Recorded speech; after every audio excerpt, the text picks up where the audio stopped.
రాజద్వారం దగ్గర నిలబడితే లోపల ముందు తులసి కోట కనపడేటట్టుగా పెట్టేవారు.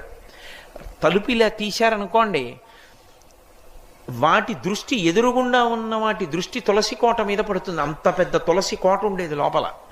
ఆ తులసి కోట కానీ ఎదురుగుండా ఉందనుకోండి, మీరు లోపలికి రావాలంటే ముందు తులసి కోట చూస్తే తప్ప ఇంకోటి కనపడదనుకోండి. లోపలికి వచ్చే ముందు ఉగ్రభూత ప్రవేశం ఉండదు.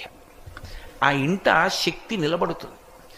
కారణం ఏమంటే ఆ తులసికి ఉండేటటువంటి శక్తి అటువంటిది. కాబట్టి ఆ తులసి గురించి చెప్తూ ఒక మాట అంటారు. ఆమె కళ్యాణి అని ఆవిడికి పేరు. కళ్యాణి అంటే సమస్త శుభములనిస్తుంది తులసి చెట్టు.